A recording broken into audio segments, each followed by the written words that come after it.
Te ven allá del Salvador y dicen, mirá, y acá se fue sin pagar. Mirá estas argentinas que dejaron un montón de deuda y ahí están. No. Pero bienvenidos a todos los que se conectan de otras partes del mundo. Gracias por vuestra fidelidad. Siempre estamos sorprendidos por la cantidad de views que hay. Estas semanas, Dios mediante, ya hasta a mitad de la semana que viene, ya vamos a estar en YouTube en 2 millones de suscriptores. O sea, gente que ya está suscripta.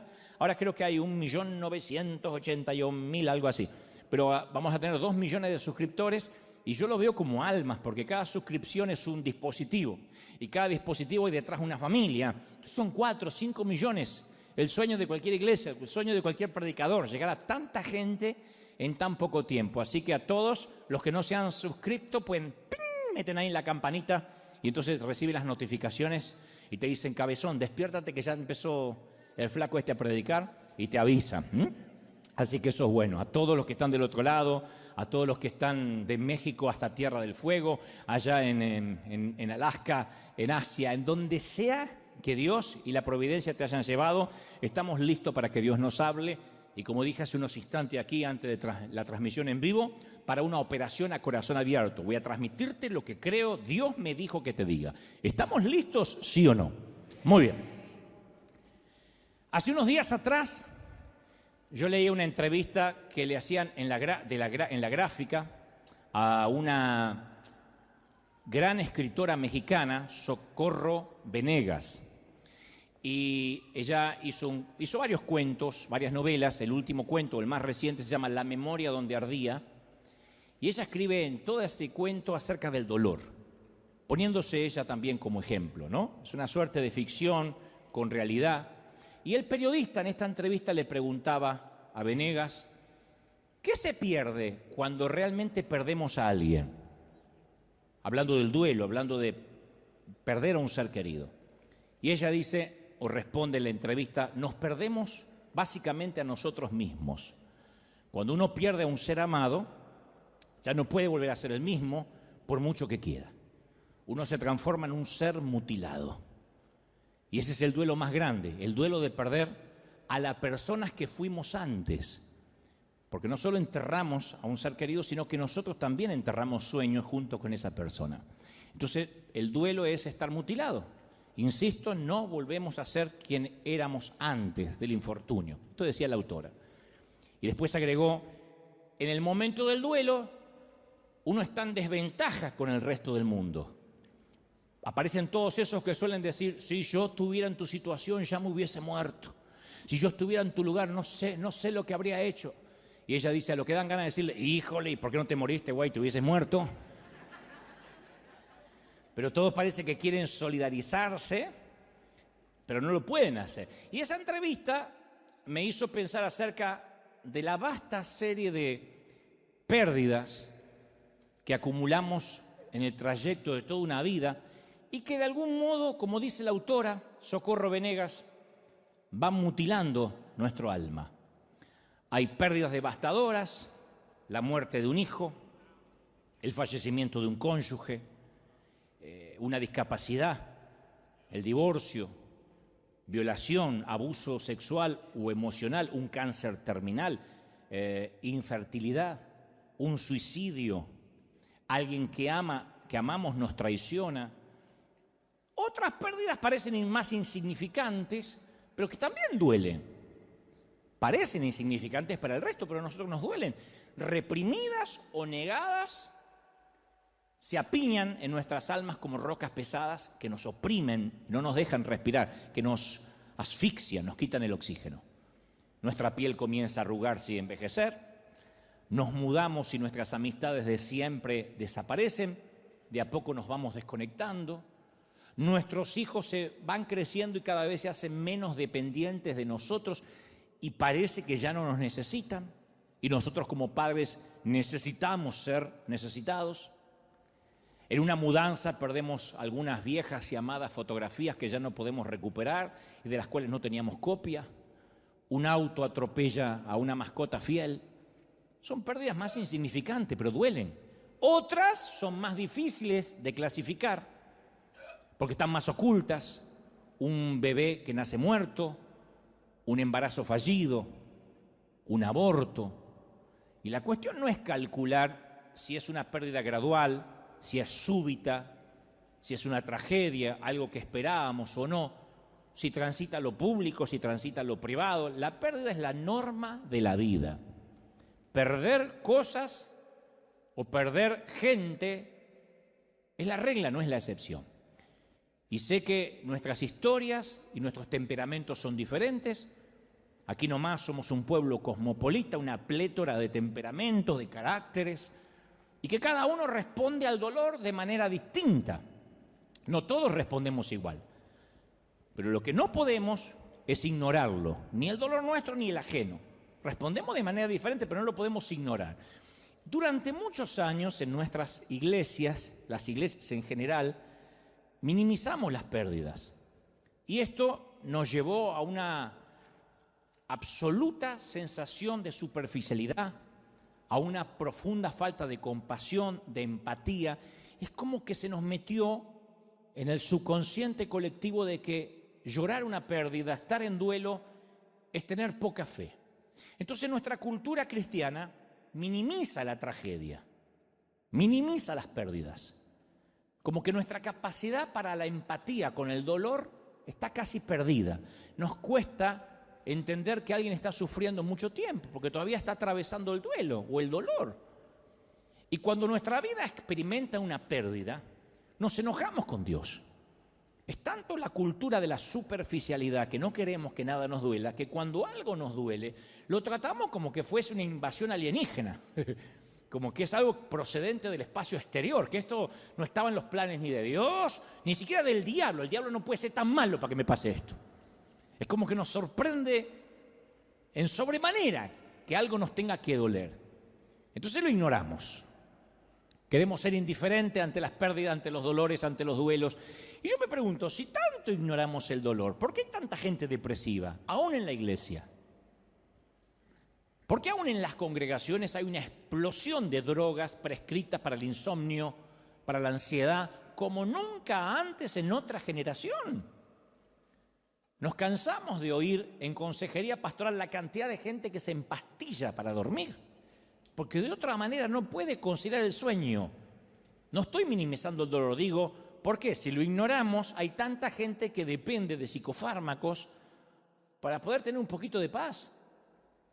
Jesús definió el proceso del crecimiento en la vida con estas palabras, y lo dijo de manera literal, al punto, como siempre él hablaba de manera que no quede en duda. Dijo, si el grano de trigo, Juan 12:24, perdón.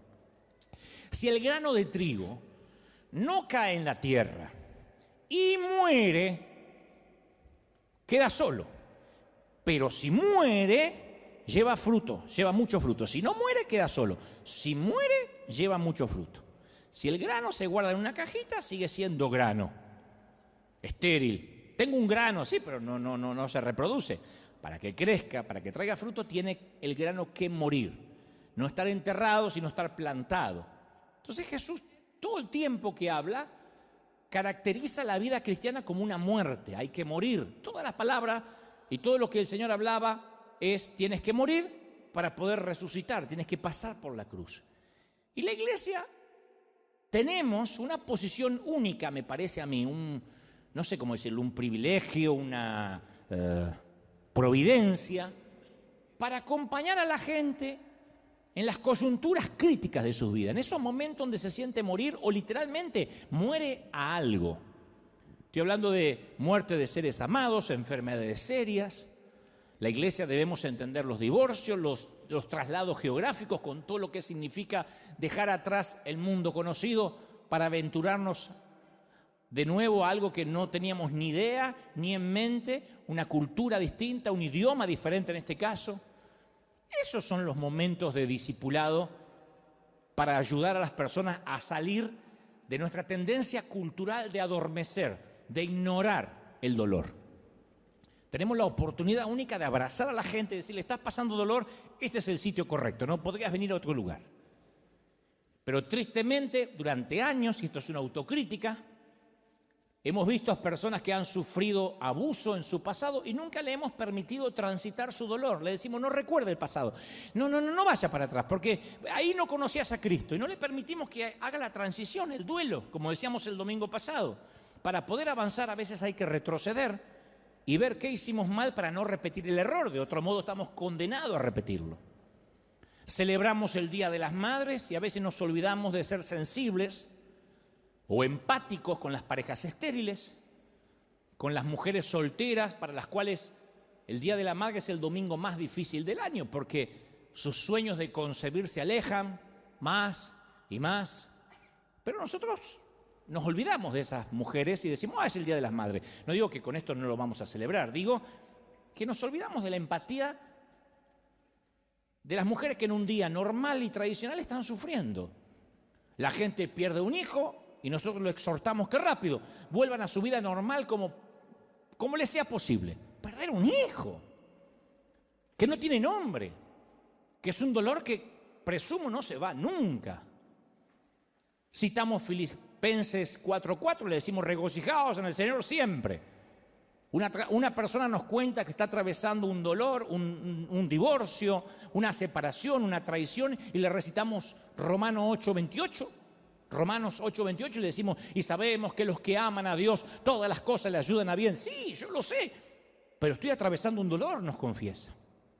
Y a veces no le dejamos que atraviese su luto, que haga el proceso de ese valle de sombras por la pérdida de sus sueños. David dijo, aunque atraviese el valle de sombras, o sea, no es una opción, tenemos que atravesarlo, no acampar ahí, no quedarnos ahí de por vida, pero eventualmente tendremos que atravesar valles de dolor. Un joven comienza a explorar su pasado, busca arqueológicamente en su niñez y se da cuenta que enfrenta el abandono que sufrió cuando niño y nosotros le decimos, no mires para atrás, ahora es ser un adulto, mira para adelante, pero es necesario que él vaya y sane. Pero tenemos mucho miedo a prestarle atención al dolor. Pero yo estoy convencido que a menudo, si acaso la mayoría de las veces, Dios utiliza el dolor para hacernos crecer. El dolor es necesario, no nos gusta, a mí no me gusta sufrir, a ustedes tampoco, pero a través del dolor es que decidimos cambiar. Si no hay dolor, no hay cambio. Leí una frase por ahí que dice, cambiamos y crecemos cuando el dolor de mantenernos como estamos se vuelve mayor que el dolor de cambiar. Cambiamos cuando el dolor de permanecer como estamos es más grande que el dolor de tener que cambiar. Entonces el dolor nos saca de la zona cómoda, el quebranto. Por eso es necesario el duelo, por eso es necesario respetar los que están sufriendo, aunque estemos en la iglesia, porque es el proceso psicológico y la respuesta emocional ante la experiencia de una pérdida. Y uno tiene que tener una teología sobre eso. Es decir, acá hay mucha gente que ha perdido cosas, que ha perdido seres amados, que han tenido que atravesar o están atravesando un luto, que es el proceso, nada menos, de adaptarse a una nueva normalidad de vida, a una silla vacía, a una cuna que no tiene a un niño dentro, a una casa silenciosa, a una pérdida de empleo, a una nueva normalidad física, andar con muletas, a estar confinado en una silla de ruedas, a un cambio de una posición cómoda financiera a una que es más paupérrima. Eso es una nueva normalidad. No podemos decir cambié y ya está, tengo que tener alegría. Cuesta.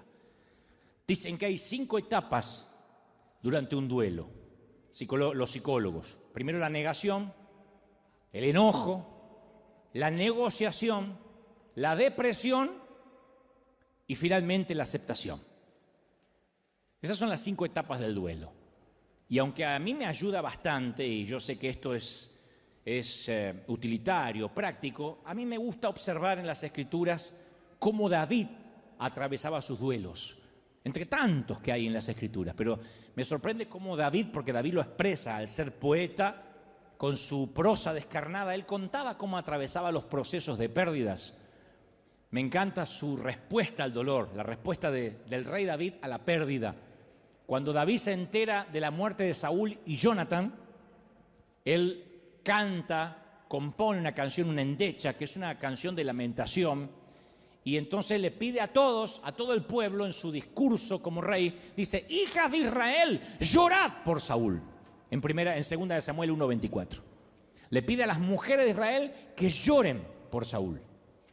David está ansioso porque otros se le unan al llanto, que derramen lágrimas de dolor por la enorme pérdida que ahora está enfrentando la nación de Israel. Es como que reconoce que se perdió una etapa preciosa, que se ha ido y que no va a retornar. No dice: menos mal que se murió Saúl, ahora yo soy rey. No, él dice: vamos a llorar. Y en segunda de Samuel 1:18, David también ordena que en su endecha, o sea, su canción de lamento, se les enseñe a los miles de hombres de Judá. Él dice que el llorar no sea un patrimonio solo de las mujeres. David, a pesar de ser un guerrero, era un tierno. Él dice que no lloren solo las mujeres, también los hombres deben llorar. Quiero que la aprendan, que la memoricen y que la repitan, este lamento por Saúl y Jonathan. Y yo pregunto, ¿cuándo fue la última vez que cantamos en la iglesia un lamento como ese en el servicio de adoración a Dios? De hecho, ¿quién recuerda la última vez que se te enseñó la importancia de afligirse por una pérdida e integrarla a la adoración a Dios? Hoy vengo a adorar y vengo a llorar que estoy deshecho. ¿Cuándo fue la última vez que alguien te dijo: bueno, si tienes ganas de llorar, llora, mijo? Llore como macho hombre. Que se te caigan los mocos entre los bigotes, así, llora. Generalmente te dicen: no, confiese victoria, no le dé lugar al diablo. Entonces, ¿por qué David obliga a la gente a prestarle atención al dolor? ¿Por qué quiere que ellos expresen su dolor, insisto, por las muertes de Saúl, el ex rey, y Jonathan, su hijo? ¿No hay acaso mucho trabajo para hacer ahora que viene una transición a una nueva gestión de gobierno, que él tiene que tomar el trono? ¿No tiene otras directivas financieras, económicas para dar? Sí, seguramente sí, viene la transición gubernamental, pero David entiende lo indispensable que es el dolor para la madurez espiritual. Está bien que a veces no estés bien. Está bien. Está bien que a veces duela. David sabe lo importante que es cuando dedicamos tiempo a lamentar nuestras pérdidas antes de seguir adelante, no quedarte ahí. Pero hay un tiempo que necesitamos decir: yo necesito una pausa. Si yo no lloro, si yo no reveo mi vida, no sé si voy a poder seguir.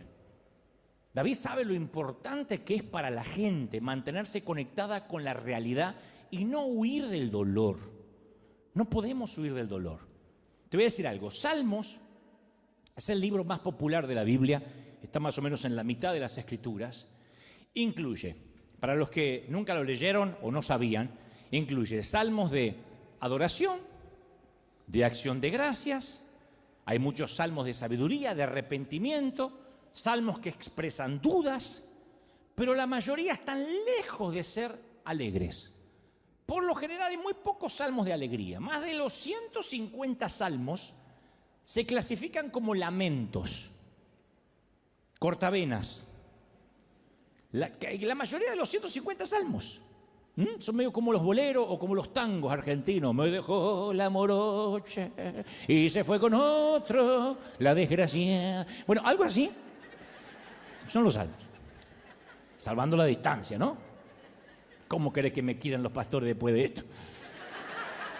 Está comparando los salmos con el tango. Bueno. David escribió la mayoría de los salmos según la tradición.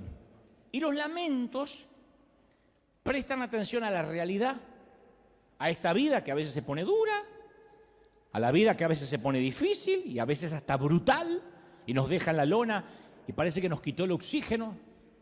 O sea, estos salmos toman nota de la aparente ausencia de Dios que sentimos. No digo que Dios está ausente, lo que nosotros sentimos como tal. Los salmos advierten cuando las circunstancias parecieran que nos hacen creer que Dios ni siquiera es bueno, que nos abandonó. Esas situaciones que dicen: no me digas que Dios me está amando y cuidando porque yo no lo siento así ahora. Salmos que claman consuelo, que claman compasión. El Salmo 43:2 dice, ¿por qué andaré enlutado por la opresión del enemigo? Se lo pregunta a Dios, ¿por qué tengo que andar con dolor? Porque el enemigo no para de oprimirme. El Salmo 77:8 dice, ¿has cesado tu misericordia?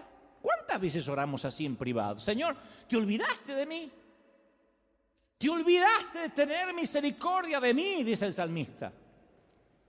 Salmo 42:3 dice, fueron mis lágrimas mi pan de día y de noche. Porque una cosa es llorar en el sosiego de la noche, cuando el alma se ensancha, cuando nos vamos a descansar. Otra cosa es decir, no, yo todo el día vivo angustiado. Ahí está en la declaración de los salmos.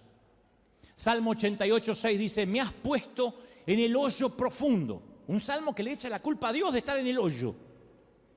En tinieblas profundas. Sobre mí parece que reposa tu enojo. Me has afligido, Señor. Ahí están escritos, son crónicas descarnadas. Y muchos de nosotros hemos adoptado la costumbre de negar el dolor, de negar la aflicción. No, estoy bien, estoy bien, estoy bien, estoy bien, estoy bien. Y mientras te llevan en la ambulancia al hospital. Quizá la manera más popular de no prestar atención a nuestro dolor y a nuestras pérdidas sean los mecanismos que tienen que ver con la adicción. Cuando tratamos de llenarnos de algo para no pensar en lo que nos duele. La gente utiliza el trabajo, la televisión, el alcohol, salir de compras, de parranda, los negocios, las aventuras sexuales, todo con el fin de mitigar el dolor, de no pensar. Por eso es que comienza el alcohólico a tomar, para no pensar. Conocí un borracho que decía, ¿y por qué tomas? Para olvidar. ¿Para olvidar qué? Para olvidar que soy un borracho. ¿Y qué usamos los cristianos? Para olvidar el dolor. El servir a Dios, incansablemente. El ser un 24/7 servidor de Dios. Usamos el servir a Dios para no tener que enfrentar el dolor. Entonces las actividades cristianas, el estar toda la semana metido en la iglesia y sirviendo, se vuelven dañinas cuando las utilizamos sin darnos cuenta para escapar del dolor, para no enfrentar el dolor.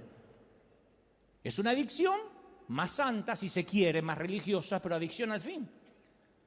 Porque tenemos la presión de mostrar una imagen madura, espiritual. Eso nos persigue a la mayoría, demostrar que todo está bien. Y olvidamos que ninguno de nosotros es perfecto, que todos sufrimos. Generalmente los predicadores no suelen contar sus infortunios, sus tristezas, sus depresiones, pero porque la mayoría finge. Y no porque son hipócritas necesariamente, sino porque piensan que si se muestran auténticos eso va a socavar la autoridad. Piensan que si se muestran débiles, el que está escuchando va a decir, si este está débil, ¿qué me queda para mí? Me suicido. ¿Piensan eso? Yo creo que no. Yo creo que nos hace bien saber que no somos perfectos. ¿Cuántos de nosotros quisiéramos, por ejemplo, no me digan amén, pero por la carita voy a saber que me dicen amén, ¿cuántos de nosotros quisiéramos borrar ciertos acontecimientos de nuestra historia pasada para no deshonrar el nombre de Dios? ¿Cuánto quisiéramos decir, ay, eso si lo pudiera borrar, no quiero que me lo recuerden? David no lo hizo. Como rey, podía haber hecho borrar cualquier registro de su fracaso moral, pero usó su poder para asegurarse que en los libros de historia todas las generaciones futuras leyeran de que él había fracasado. De hecho, David escribió una canción sobre el fracaso. Ahí está el Salmo 51 cuando dice, canción que compuso David después que pecó con Betsabé y se arrepintió. O sea, le puso el título para que quede claro. No es como esos compositores que cantan, no sabes si le canta a la luna, al amigo, a la novia o al tío. No, acá está clarito. Y compuso una canción de quebranto para que se cantara en los servicios de culto de Israel y se publicara también en los manuales de culto que son los salmos. Lo puso en el cancionero, el día que fracasé. Otro de los grandes hombres, Pablo, escribe, deja escrito, le dice a las iglesias de las cuales él pastoreaba, le dice acerca de los ruegos que él tiene personales, acerca de los cuales Dios no le respondió respecto a un aguijón de la carne, que todos presumen que era una debilidad.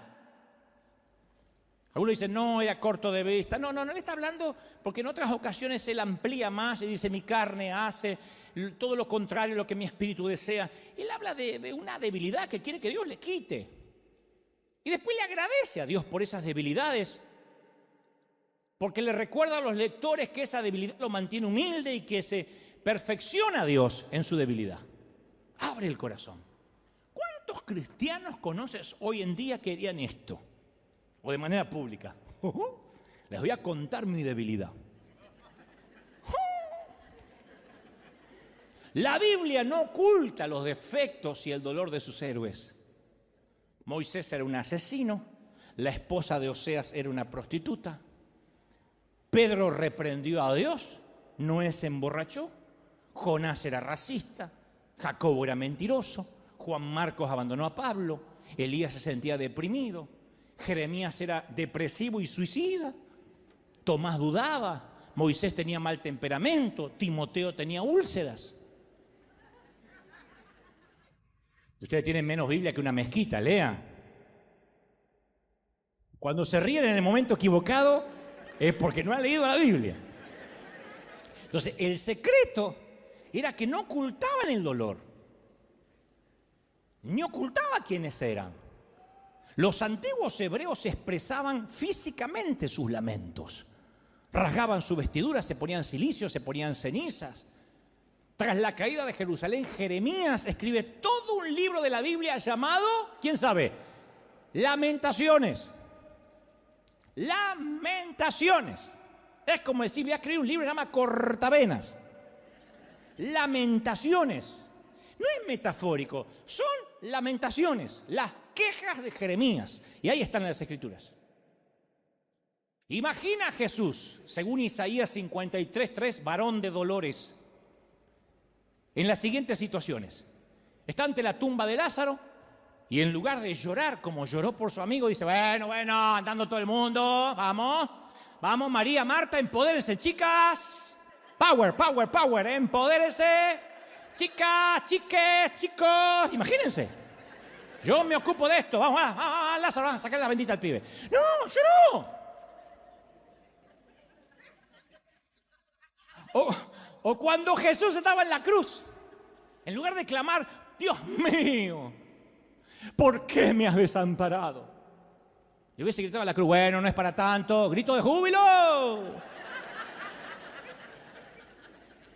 Entonces, afligirse es indispensable para una espiritualidad real. Que no es lo mismo que vivir en un estado depresivo, sino pasar momentos tristes.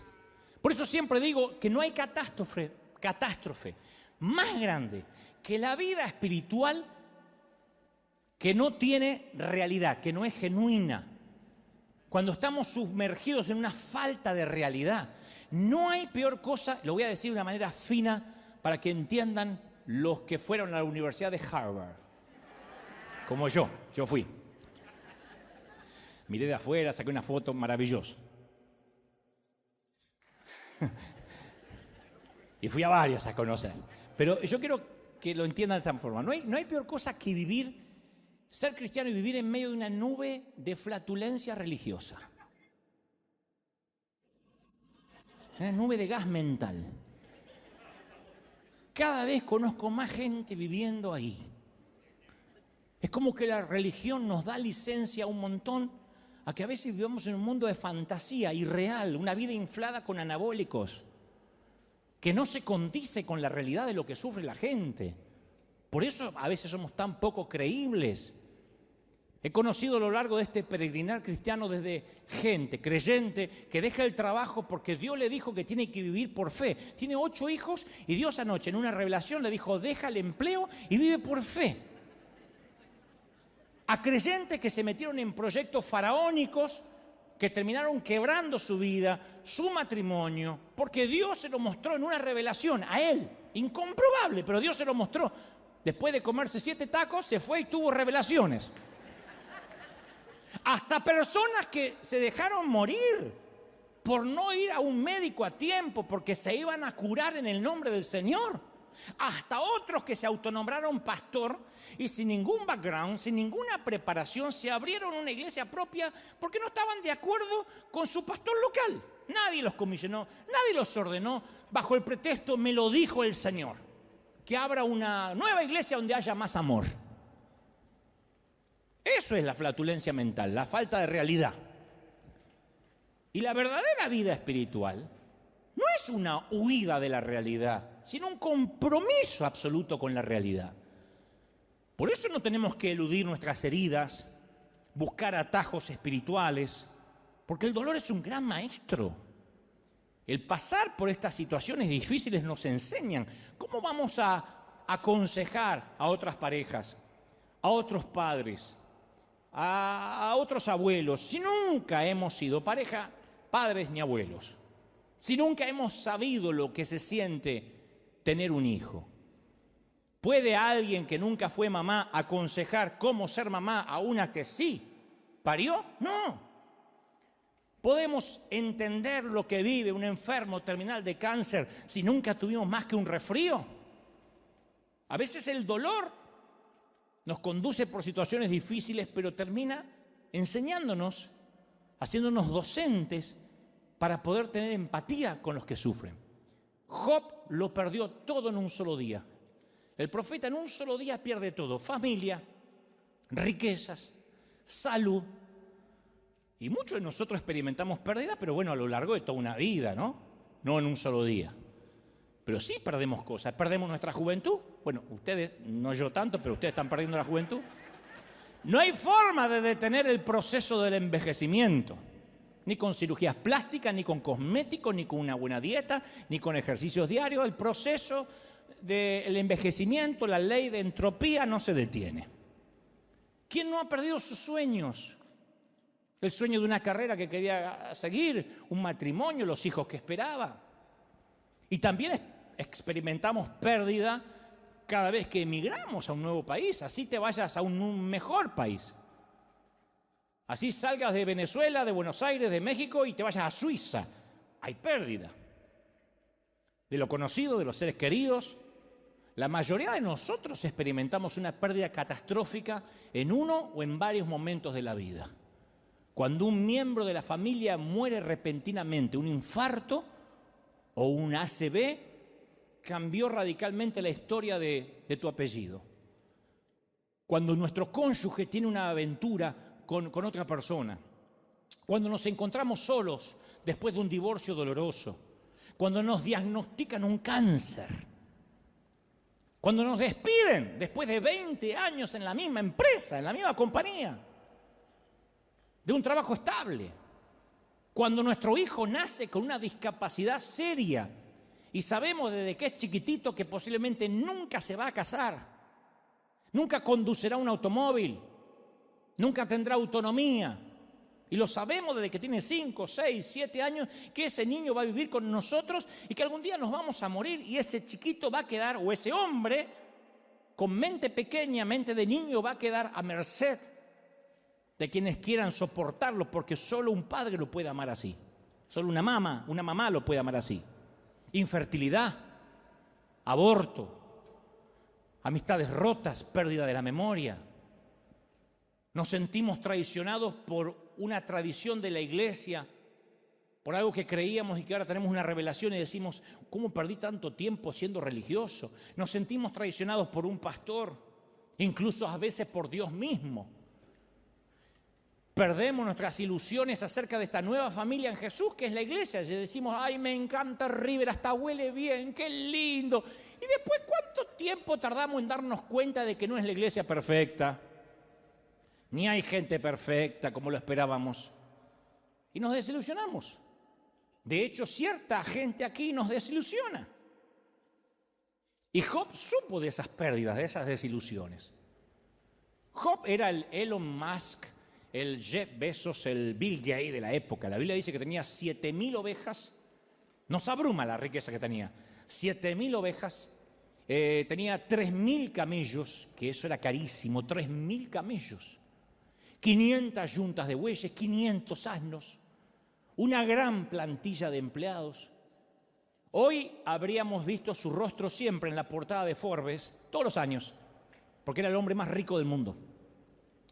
Entre sus activos había una flota del Rolls Royce, Bugattis, Lexus, 2 Tesla para ir a la feria, aviones privados, yates impresionantes, negocios prósperos, patrimonios inmobiliarios en expansión.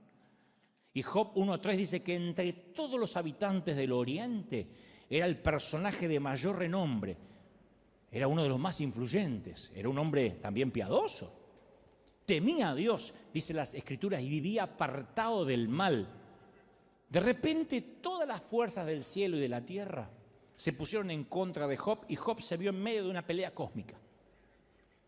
Para hacer la historia corta, el enemigo va, habla con Dios, le dice, quiero que le quites la cobertura para que yo lo aflija y vamos a ver si este tipo, sin tanto dinero, sin aparecer en Forbes, sin el yate, te sigue adorando. Y Dios dice, vale, y el pobre tipo estaba abajo, mirando cómo jugaban al tenis arriba.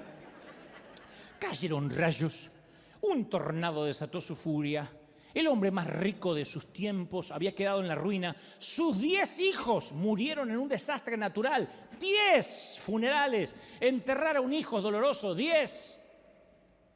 Job no pecó, no culpó a Dios, lo adoró, respondió de una manera increíble, lo adoró. Después su cuerpo se cubrió de ampollas dolorosas.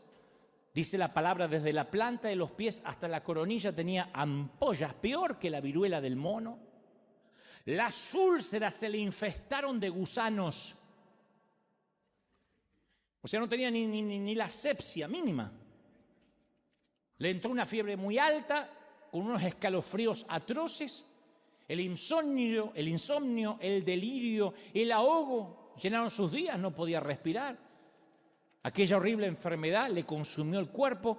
Job no le quedó otra opción que mudarse fuera de las murallas de la ciudad, al basurero del lugar, al refugio de los marginados. Se sentó solo, aislado, sufriendo su solitario destino. Y por último, su matrimonio se vino abajo. Uno ve a la esposa de Job y dice, qué mujer desalmada, que no lo apoyó. Pero después de 10 funerales, de una mamá que entierra 10 hijos y un esposo seriamente enfermo, ya tuvo suficiente, pobre mujer. Por eso va y le reprocha y dice, ¿todavía mantienes firme tu integridad? ¿Todavía hay algo de lo cual adorar a Dios? Maldice a tu Dios y muérete. Son palabras duras, pero solo aquellos que han experimentado el dolor intenso sabe que uno dice palabras tan atroces y hostiles como esa en momentos de dolor. Y lo que hace más desconcertante la historia es la naturaleza inmerecida de su sufrimiento. Porque no había conexión entre ese tamaño dolor y un pecado oculto o expuesto. Era injusto. ¿Por qué el amor de Dios le hace esto a Job? ¿Cómo hubiésemos nosotros respondido ante una pérdida así, catastrófica? ¿Vives en Beverly Hills o vives en una zona residencial? De repente un huracán te barre todo, se mueren tus hijos, te quedas en la nada, indigente. ¿Cómo hubiésemos respondido? Yo digo siempre, el sufrimiento es difícil, duro, pero también diferente para cada uno. Lo dije hace un ratito. Cada familia y cada cultura afronta el dolor de manera distinta.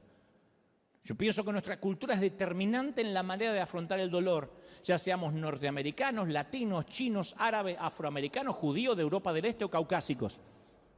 Pero todos nosotros afrontamos de manera distinta el dolor.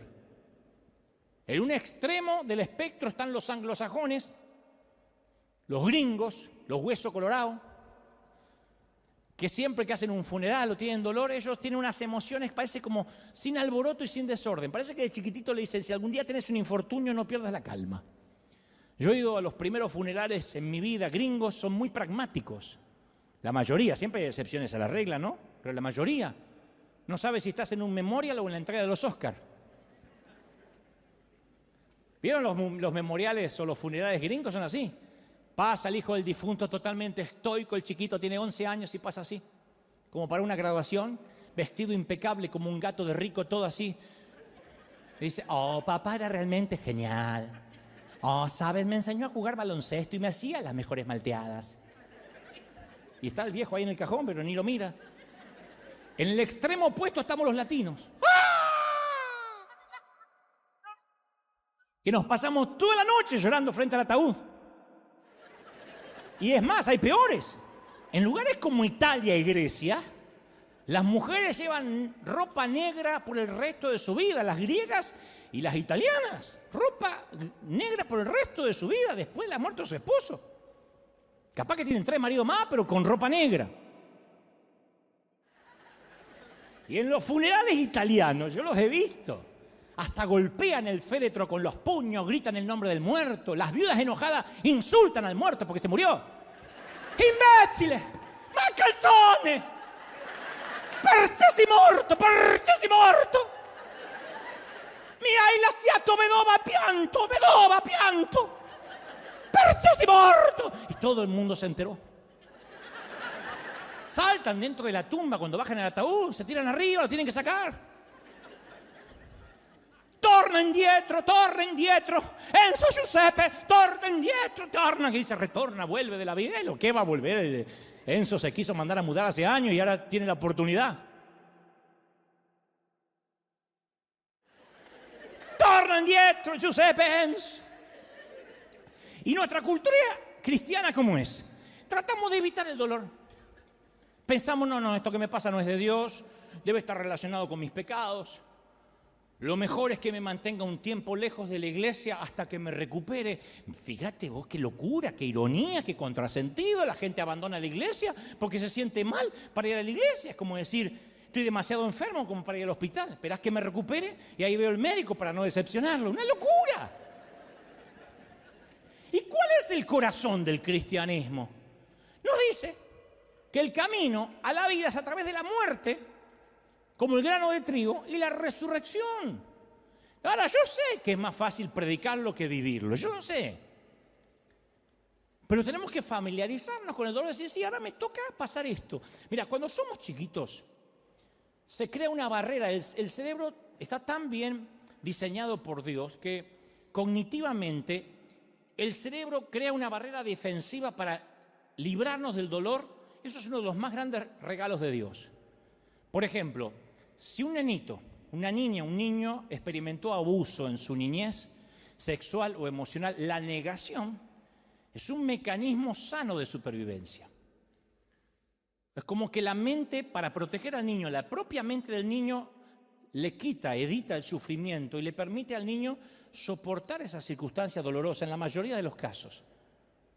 Es muy saludable no experimentar esos dolores cuando uno es un infante, con el fin de sobrevivir emocionalmente. No obstante, la transición a la adultez nos exige que maduremos y superemos esos mecanismos de defensa de la negación y mirar de frente a la realidad. Porque Jesús dijo, y conoceréis la verdad y la verdad os hará libres. Pero si no conocemos la verdad, nunca tendremos libertad. Entonces, inconscientemente muchos llevamos a la vida adulta muchos mecanismos de defensa para protegernos del dolor. Y en esa etapa de la vida adulta bloqueamos nuestro crecimiento espiritual y emocional, como dije el domingo pasado. Entonces tenemos muchos mecanismos de defensa contra el dolor, especialmente los cristianos. Lo anestesiamos, número 1. En el peor de los casos, con una botella de tequila, con vino, con una hora de pornografía en internet, con sexo casual. Número 2, lo negamos. Pretendemos que nada nos duele, ingeniamos un plan para que nadie note que estamos sufriendo y toda la vida es una farsa. Número 3, lo minimizamos. No me duele, esto ya va a pasar, tengo victoria, hay otros que sufren peor que yo, no me puedo quejar. Sí, pero es tu dolor. Hayas perdido a tu madre o un auto atropelló tu mascota. Es tu dolor. Número 4, lo enterramos. Escondemos el dolor debajo de un calendario de actividades, nos ponemos a servir a Dios sin descanso, porque mientras más ocupados estamos, menos tiempo tenemos para pensar en lo que estruja nuestro corazón. Número 5, nos autocastigamos, nos flagelamos, nos azotamos, no con látigos, pero usamos reglas, listas de cosas para hacer, ritos que acatar, penitencias dolorosas disfrazadas de sana doctrina, todo para que duela menos lo que realmente tenemos que sanar. ¿Qué sentido tiene que una mujer se ponga una mantilla en la cabeza, nunca se corte el cabello, mida la falda para que jamás se le vea la rodilla y tenga un alma pútrida de dolor? ¿De verdad Dios va a ver el envase, lo de afuera? Sexto, evitamos mencionar el dolor, nunca lo sacamos a colación. No le digas a la familia, mucho menos que se entere el pastor. Y mantenemos todo muy superficial. Cruzamos los dedos para que el monstruo del dolor se mantenga en el fondo del lago, en lo profundo. Número 7, desviamos el dolor. Atacamos a nuestros hijos con explosiones de carácter. Nos desquitamos con nuestro cónyuge. Le gritamos a los empleados, a otro conductor, al chinito, que todos los chinos manejan bien, no sé por qué hay que gritarle.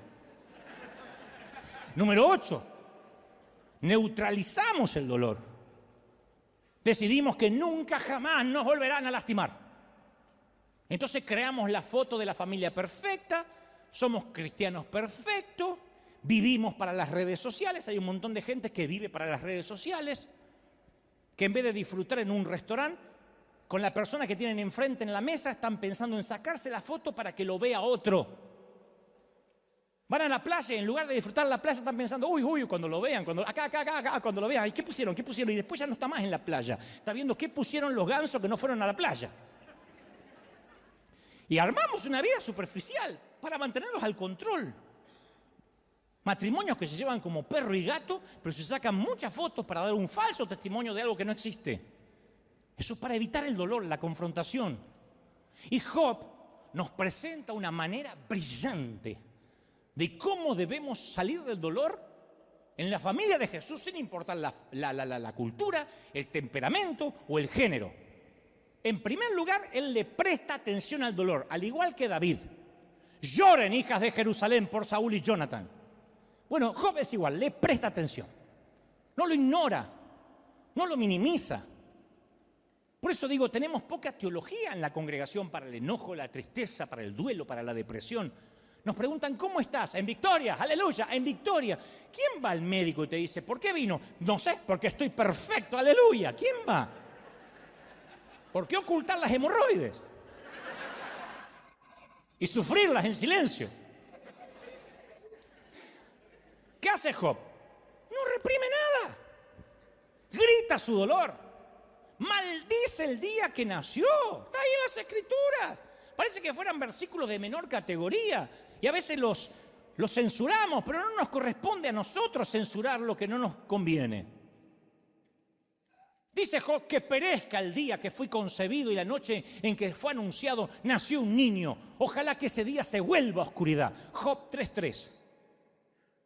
Le grita en una oración osada, le grita a Dios. Le dice exactamente cómo se siente, como si Dios no lo supiera.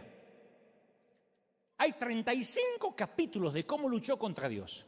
Dudó, lloró, volvió a dudar, lloró, gritó. Se preguntó dónde estaba Dios y por qué le sucedía todo eso. No evitó el horror de la situación, lo enfrentó, dijo, este dolor me está pasando. Número 1, decir, a mí me está pasando un dolor. Por eso vengo a River, porque estoy en un dolor. Por eso estoy escuchando el servicio por streaming, porque estoy con dolor. No está mal, no es pecado. Si no, el Señor nos hubiese llamado varón de dolores, según Isaías. En segundo lugar, transita el duelo del dolor, lo transita. Aunque atraviese el valle de sombra y de muerte, no temeré mal alguno, dijo David. Job lo atraviesa. Yo no sé ustedes, pero yo detesto esperar en el tránsito. Detesto. Un argentino detesta más que cualquier otra cultura esperar. Los argentinos no deberíamos esperar.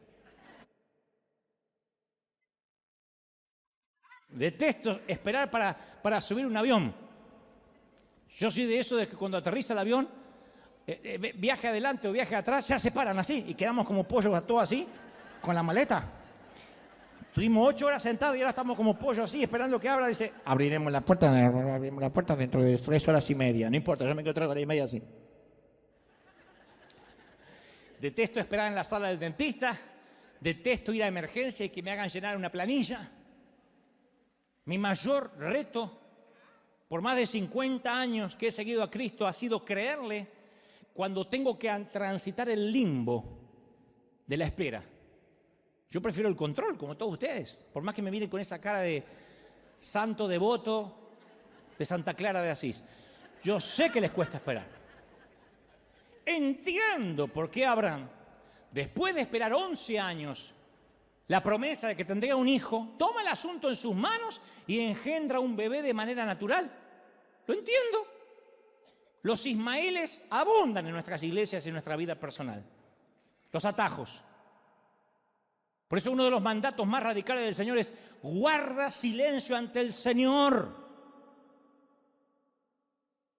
Guarda silencio y espera en Él con paciencia. Salmo 37:7. Guarda silencio, cierra el pico, cierra la jeta, dice una versión Dante habla hoy, y espera. Obedecer requiere humildad. Job pasa un periodo de duelo donde los allegados lo dejan. Porque la teología de la gente que lo rodeaba a Job, como a veces la teología de quienes nos rodean, no tiene suficiente Dios en la ecuación para atravesar esa etapa, ayudarnos a atravesar la etapa del dolor. Todos quieren venir a resolvernos el problema y a darnos consejo, cuando uno no quiere escuchar consejo, uno quiere un abrazo. Job tuvo que batallar con sus 3 amigos religiosos que estaban convencidos de que él estaba sufriendo por pecado. Job, estás cosechando lo que sembraste, le dicen al lado de la cama. Necesitas arrepentirte. El otro religioso dice: algo habrás hecho.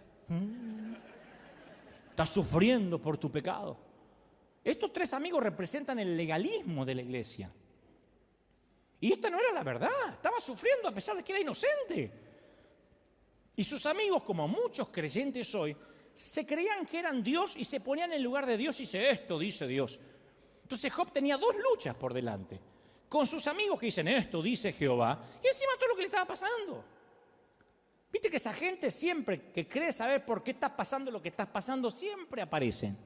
Esos babosos, esos están distribuidos estratégicamente para que te encuentres de 2 a 3 por día. Uno dice: hoy los voy a esquivar. Te vas a encontrar mínimo 3. Están distribuidos de manera estratégica.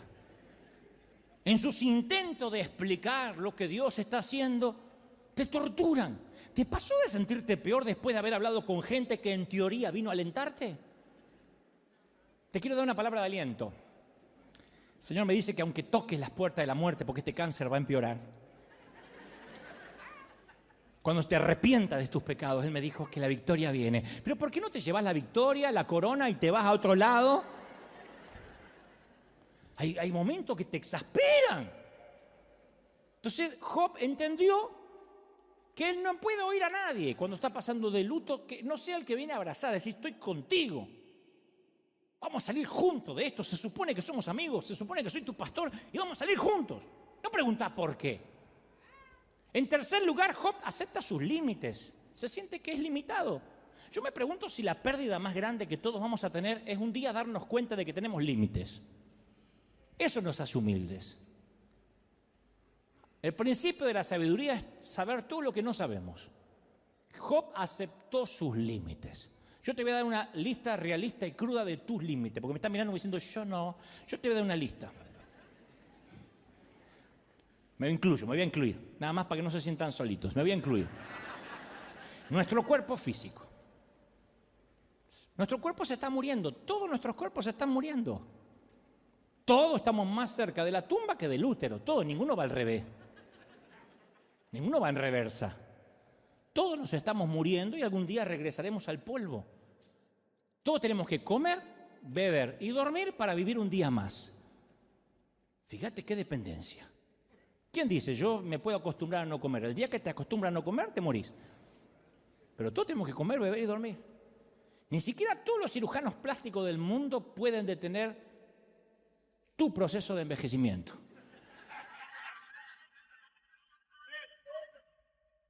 No puede.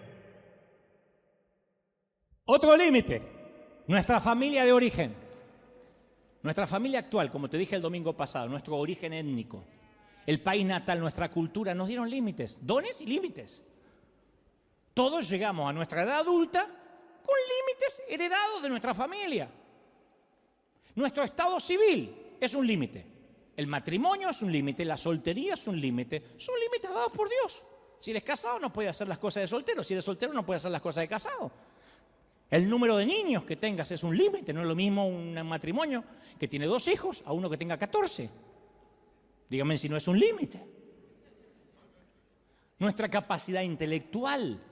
Ninguno de nosotros es brillante en matemáticas, ingeniería, carpintería, física y música al mismo tiempo. Ni siquiera un argentino es bueno en todo eso. Nuestros talentos y dones son límites. Jesús tenía todos los dones. Yo puedo tener 2, 3, capaz que tú tienes 10. Pero es un límite. Los recursos financieros. Estamos limitados a los recursos. Nuestro nivel de prosperidad nos limita. Nuestra materia prima. Dios nos dio una personalidad, un carácter, un yo único. Yo tengo dentro del espectro autista un síndrome que integra la categoría más amplia del trastorno del espectro. Es un don y es una limitación a la vez, porque ese trastorno neurobiológico, en mi caso, es un don grande para escribir, para crear, para hablar, pero me limita en ciertas emociones, socialmente, me produce ciertas rutinas obsesivas compulsivas que no te importan, no te voy a contar porque eso es chismerío, no viene al caso. Nuestro tiempo es un límite, tenemos una vida para vivirla. No podemos hacerlo todo. A mí me gustaría vivir en Oregon y disfrutar la lluvia de ahí de Portland, en la Toscana, Italia, en Manhattan, pero no puedo. Quisiera tener otras profesiones, otras disciplinas, no puedo, mi tiempo no me alcanza, la vida ya no me alcanza. Nuestro entorno o iglesia es un límite. Trabajamos en medio de cardos y espinas. ¿Quién no quisiera la iglesia perfecta? Pero nosotros no tenemos perfección para darla, de modo que la podamos exigir. ¿Quién tiene un código de moral demasiado alto para decir merezco la mejor iglesia? Nuestra comprensión espiritual es un límite. Dice Deuteronomio 29, lo secreto le pertenece a Dios. Entonces, crecer significa que no somos el centro del universo, que no somos el eje del planeta. Y para algunos es muy doloroso aprender esto. Pero nuestro ego tiende a ser tan exagerado que actuamos a veces como si fuésemos Dios. Y tenemos fantasías, por eso las famosas flatulencias mentales. Siempre estamos hablando de las grandes visiones y queremos hacer más de lo que Dios dispuso que hagamos. Nos agotamos pensando que podemos realizar más cosas de las que podemos hacer. Corremos sin pausa, convencidos que si paramos, nuestro mundo se va a detener. La iglesia, los negocios, los niños, que todo se va a parar. No, nada se va a parar. Nos vamos a ir de aquí. El mundo hará, los que te quieren, 1 minuto de silencio. La tana golpeará, la italiana, tu ataúd y dirá, más calzones, ¿para qué te fuiste? Regresa en tieto. Los gringos dirán, se fue, menos mal. Pero te fuiste. Entonces a veces tenemos que bajarnos de nuestro trono para unirnos al resto de la humanidad. Es una obligación, eso es crecer. Una parte de nosotros odia esos límites. Y esto es en parte la razón por la cual sentir dolor es un requisito para alcanzar la madurez espiritual, porque los límites nos hacen pensar, wow, qué dependiente soy de Dios. ¿Viste lo que uno siente cuando se enferma? Cuando nos agarró COVID, que uno dice, no, yo más o menos la pasé, pero hay algunos que no se podían mover de la cama. Es un espanto esa sensación donde ayer estabas bien y de repente el dolor es en todo el cuerpo, te ahogas. Ahí uno dice, qué limitado soy. Yo tenía planes para las vacaciones, para ir a tal lado. Esa es la lección de Job. Porque él no solo fue transformado espiritualmente, sino que cuando entendió que el dolor era un maestro, dice que el Señor lo hizo prosperar de nuevo. Y le dio 2 veces más de lo que tenía. Y el Señor bendijo los últimos años de Job más que los primeros. Su riqueza se duplicó. Dios le dio 10 hijos nuevamente y vivió por muchos años. Pero eso lo recibió cuando supo que el dolor era su maestro. Cuando dijo, estoy limitado, dependo de Dios. Él es mi gracia, Él es mi favor. Su poder se perfecciona en mi debilidad. Alguien tiene que decir amén. Mira, mucha atención a esto. El mensaje central de Cristo es que el sufrimiento y la muerte traen resurrección y transformación. Pero recién viene la resurrección cuando algo muere. Ahí nace lo nuevo. Cuando nace lo nuevo nos volvemos compasivos como nuestro Padre. Si pasaste por una enfermedad, por un problema familiar, recién ahí entiendes al pobre, a la viuda, al huérfano, al marginado, al herido. Por primera vez los comprendemos y no los juzgamos. El dolor nos despoja de las pretensiones, de lo que no es esencial. Estamos más aptos para deshacernos de cosas que no son importantes. Viste que el dolor hace que uno decida qué es lo que te va a importar y qué es lo que ya no te va a importar. Nos libramos de tener que impresionar a otros, ya no nos motiva a agradar a la gente, ya no vivimos para las redes sociales. Aprendemos a decir, Dios sabrá por qué, no tengo idea por qué me pasa esto. Aprendemos a decir, Dios sabrá por qué, no entiendo. Porque ahora nos caracteriza una mayor humildad, una mayor vulnerabilidad. Colocamos a Dios, el dolor hace que coloquemos a Dios en el centro de nuestras vidas y comencemos a rechazar las metas pueriles, superficiales, trivias. Fluye un nuevo amor de nosotros que antes no teníamos. Entonces quiero que entiendas esto. Hay un dolor que es antes de la operación. Cuando dices, o me intervengo quirúrgicamente o este dolor me mata. Pero después hay un dolor que es después de la intervención, es el postoperatorio. O tiempo de recuperación, que le dice, vaya y haga reposo, no se mueva. Hay gente que después de la operación ha tenido que dormir sentado, sentada. O los puntos te tiran, o tienes que tener cuidado al bañarte, no te puedes quitar la venda. Ese es el dolor de la recuperación, ese es un dolor saludable. Y yo sé que hay mucha gente acá, si acaso la mayoría, que está viviendo el dolor de la recuperación, el postoperatorio. Solo porque sientas dolor no significa que no estés mejorando. Si te duele es porque estás cicatrizando. Por primera vez están arreglando tus cosas. El otro dolor es el que no tenías que seguir teniendo. Este es el dolor de cuando Dios metió la mano. Hoy te vas a ir de acá con dolor, porque estuve trabajando, dice el Espíritu Santo en tu corazón. ¿Viste cuando se te va la anestesia de la boca luego de ir al dentista? Y trabajaron mucho porque hicieron un root canal o limpieza. Se te va la anestesia y te empieza a doler. Y lo lógico, si estuvieron metiendo la mano ahí durante 1 hora y media. Bueno, hoy el Señor metió la mano durante casi 1 hora en tu corazón y te va a doler. Hoy a la tarde vas a tomar decisiones, vas a decir, wow. El dolor antes de la operación no tenía propósito, pero el dolor después de la operación tiene propósito. Tampoco puede haber nacimiento a lo nuevo sin dolor. Las mamis saben de esto. El crecimiento duele. Y lo más importante, la iglesia, una vez que aprende a absorber el dolor y crece a través de él, llega a entender el rico fruto de la compasión divina hacia los demás. Solo el gran maestro del dolor nos da la capacidad para amar a los demás como lo hizo Jesús. Si no, no podemos amar. Muéstrame a alguien que la vida lo ha golpeado y te voy a mostrar a alguien lleno de misericordia por el dolor ajeno. Muéstrame a un nene o a una nena de papá que todo lo que quiso lo tuvo, que es un caprichoso, que si no le dan lo que quiere se pone a gritar y hacer escándalo, y te voy a mostrar a alguien que no tiene empatía, que no ama a nadie y que se vive mirando el ombligo, aunque ya sea adulto. ¿Qué tal si nuestras heridas más profundas era justo lo que Jesús necesitaba para llevarnos al ministerio? ¿Qué tal si en tratar de arreglarnos nosotros mismos nos presentamos así, imperfecto ante Jesús y le decimos, Señor, úsame, acá estoy con mis heridas? ¿Qué tal si eso que pedimos, que Señor, sana rápido, de hecho es un regalo, este es tu mejor tiempo? El mejor tiempo es el postoperatorio. No se te tienen que abrir los puntos. Quédate quieto, descansa, espera en Él. ¿Qué tal si tú, que estás desesperado por sanar, esas cargas que le pides a Dios que remueva son justo lo que necesita Dios para moldear tu carácter? Hay 2 tipos de dolor. Uno que nos encierra en nosotros mismos, que crea traumas, por cuyas heridas ni siquiera puede entrar la luz. Y el otro, el dolor que enseña, el que nos confiere un corazón de grafeno, que nos da la capacidad de ser receptivos al dolor ajeno. Yo sé que hay mucha gente acá que no tuvo otra opción que ser valiente y tuvo que enfrentar la diálisis, la quimio,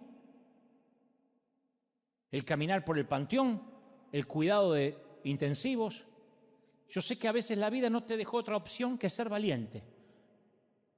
Como decía mi papá, hacer de tripas corazón. Una enfermedad, una pérdida, una humillación y tuviste que respirar y salir adelante.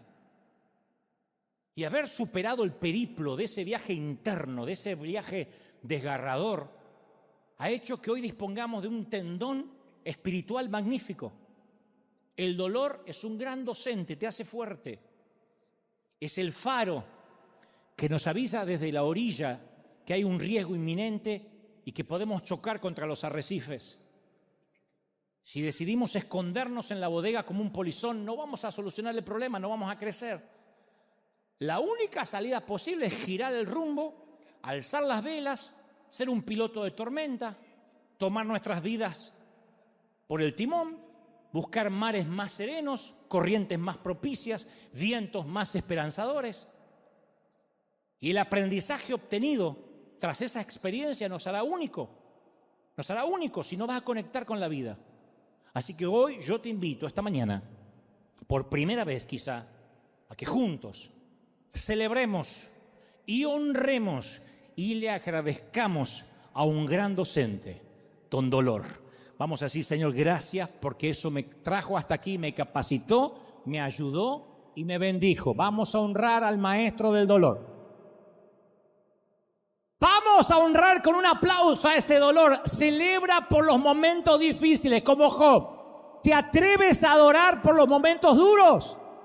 Agradece por los momentos de dolor. Celebra al Rey. ¡Aleluya! No. Celebra de verdad como si fuera una gran victoria. Dile, Señor, gracias. Caramba que duele, pero celebro ante Dios que me tocó pasar ahora. ¡Aleluya! Vamos, celebra al Rey de Reyes, al Señor de Señores. ¡Aleluya!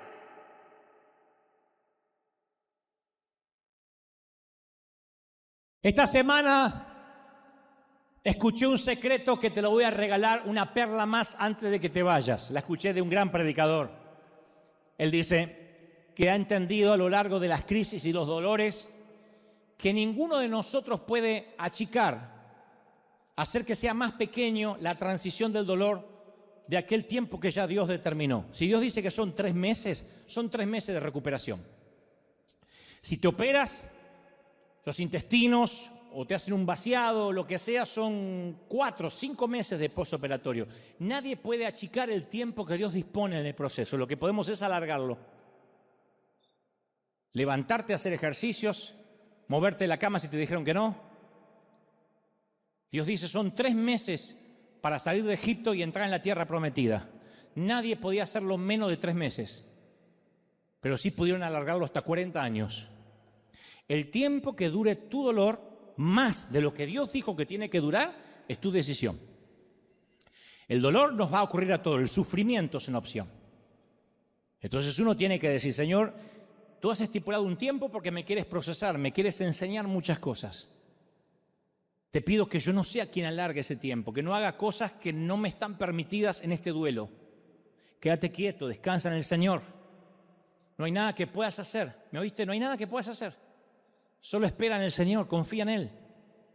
Es duro confiar en Él y sí, a veces no se ve nada, pero sigue confiando en Él. Él fue fiel, Él no ha cambiado a pesar de tu infidelidad. No estires, no alargues el proceso del dolor. No la friegues, no la arruines. Hoy te vas operado, yo acabo como cirujano de cerrar lo que abrí. Voy a quitarme los guantes. Acabo de transmitirte lo que creo Dios me dijo que te diga. Ahora quiero que llegues a casa, te recuperes, no estires el tiempo. Ven a ver a Dios inmediatamente, consulta a tu médico todos los días, lee la prescripción médica todas las mañanas, si es posible, todas las noches, sea lo primero que hagas cada mañana. Y lo último cada noche es antes de irte a descansar, lee la prescripción médica. No corras tras el efecto placebo. No me duele, no tengo nada, estoy en victoria. Dile, sí, Señor, me duele. Sí, Señor, estoy triste. Sí, Señor, estoy angustiado. Eso es normal. Corre al médico cada vez que lo necesites. Tú no querrías que tu hijo te oculte lo que siente. No le ocultes lo que sientes a Dios. Y vas a ver cómo día a día empiezas a sanar. Y empiezas a sanar. Y empiezas a sanar. Y día a día el dolor es menos. Y es menos. Y es menos. Y cuando mires hacia atrás, va a ser una anécdota menor. Va a ser una etapa de tu vida donde aprendiste. Y la vida te va a encontrar más maduro. Y más sólido. Y más lleno de compasión. Y antes de criticar a una pareja que se lleva mal, antes de criticar a alguien por una mala elección sexual, antes de señalar al que se viste diferente, el dolor te habrá hecho pasar por la humillación y sabrás entender a los que piensan distinto, a los que viven diferentes realidades. El corazón se te va a llenar de misericordia, porque solo un soldado que estuvo en la guerra y está herido y tiene cicatrices sabe lo que es asistir a otro herido. Los demás son religiosos, son museos de santos, son muñecos de cera religiosos, cáscaras vacías con sonrisas pintadas. Pero en River somos gente que sufre, que ha sufrido y vamos a por los perdidos. Vamos a por los heridos. Alguien tiene que decir amén. ¿Cómo te ama el Señor? ¡Aleluya! ¿Cómo te ama el Señor? Vamos a por los perdidos. Vamos a por los heridos, por la gente rota. ¡Aleluya! Vamos, vamos, vamos, vamos, celebra el Rey de Reyes. El Rey está en casa hoy. Uy, di conmigo fuerte, para que toda la gente de los continentes repitan, di conmigo, Señor Jesús, entra en mi corazón, perdona mis pecados. Esta oración es impresionante, ¿eh? Dile, anota mi nombre en el libro de la vida. Hazme una nueva criatura. Ayúdame, Señor. Ahora levanta las manos, quiero orar por todo. Y tú también ora. Vamos a orar por los que están en casa. Vamos a orar por los que están necesitando salir del trance, por los que están en duelo. Hay aquí familias que literalmente están atravesando duelos. El domingo pasado oré por una querida hija de nuestra congregación, que su hijo fue asesinado hace días atrás. Y entonces ella decía, tengo tanto dolor, y yo le decía, no puedo hacer más nada que abrazarte, mija. Mami, yo te estoy abrazando y decir, estoy contigo, saldremos juntos, no vas a salir sola del valle de sombra y de muerte. Y yo estoy haciendo lo mismo ahora contigo, donde estés, en tu casa, acá. Te abrazo para que salgas de este duelo. Los que están atravesando el duelo de cosas rotas, de cosas perdidas, de sueños fallidos. Para aquellos que van a enterrar junto con su separación recuerdos. Para aquellos que están enterrando junto con un ser querido que se fue, la nostalgia de lo que fuiste alguna vez, y como dijo aquella periodista, sientes que el espíritu está amputado y no hay prótesis para espíritus amputados, no hay prótesis, lo que hay es cicatrización. Y dile al Señor, yo quiero atravesar el duelo contigo, no me sueltes. Yo te aseguro que estás en un ambiente controlado. Te sientes solo, pero estás en un ámbito controlado. Es una suerte de vivero donde estás. Tú crees que estás en medio de una isla, en la isla Galápagos, pero como las pequeñas tortugas a las que le ponen un pequeño fuentón, así es como te mira Dios. No estás en una isla, estás en un ámbito controlado. Hay decenas de ángeles que a un chasquido de dedos del Señor correrán a tu ayuda. No habrá más carga. No habrá más dolor del que podrás soportar. Dios sabe de qué estás hecho y sabe cómo te está forjando.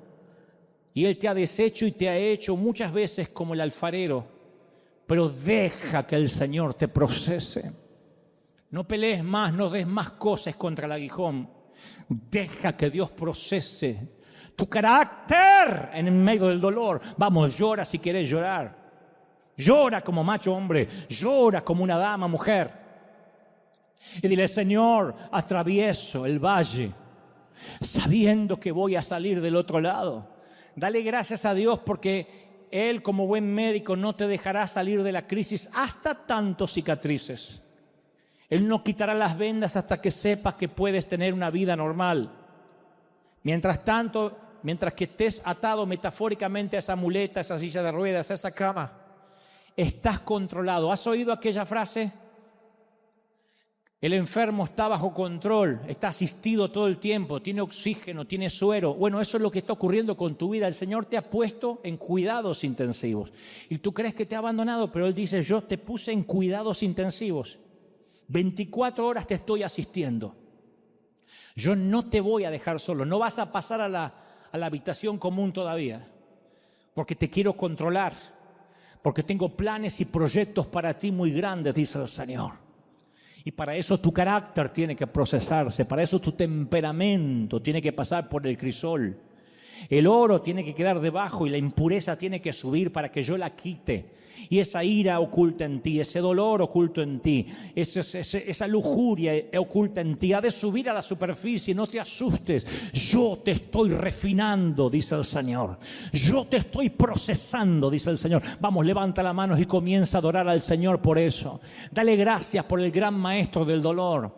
Dale gracias por la docencia que Él está ejerciendo en tu vida, en tu familia, en tus cosas. Me dice el Señor, yo no te dejo salir de mi clínica hasta que no haya hecho contigo lo que dije que iba a hacer. Te voy a bendecir, voy a abrir puertas, voy a darte los sueños que tienes, pero antes tendrás una dosis de realidad. No te asustes, yo estoy al control, dice el Señor. Haz de cuenta que es una montaña rusa donde los niños pueden ir con tranquilidad. Es un riesgo controlado. Y lo que estás viviendo está bajo control. Cree, dice el Señor. Yo te bendigo, yo te proceso, yo te enseño, dice el Padre. Señor, he transmitido a tu pueblo lo que creo me has dicho que diga. Lo voy a enviar a casa ahora, recuperación. Pero sé que el proceso ha de terminar en algunos, ha de continuar en otros y ha de comenzar también en unos pocos. Sé que este proceso es para bien, porque pensamiento de bienestar tienes para nosotros y no de mal, porque se te ha placido amarnos y adoptarnos. Enséñanos. Gracias, Señor, por enseñarnos. Gracias porque duele. Gracias por los momentos difíciles. Ahora declaramos, Señor Jesús, que nada regulará nuestra adoración, ni nuestra alegría, ni nuestro gozo. Y aunque lloremos de dolor, sabremos que tú estás al control. Dios es soberano. Dios sigue estando en el trono, River. Dios no nos deja y nos bendice. Bendigo tu vida, mi amigo. Bendigo tu vida, hija. Amén. Amén y amén. Gloria a Jesús. Alguien tiene que aplaudir más que eso. Celebra al Rey. Di conmigo, Señor Jesús.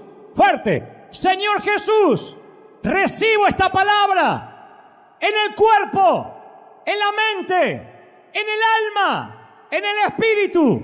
Amén y amén. Gloria a Jesús. Chao, gente maravillosa. Chao, hasta el domingo que viene. Chao, la gente del mundo. Chao, chao.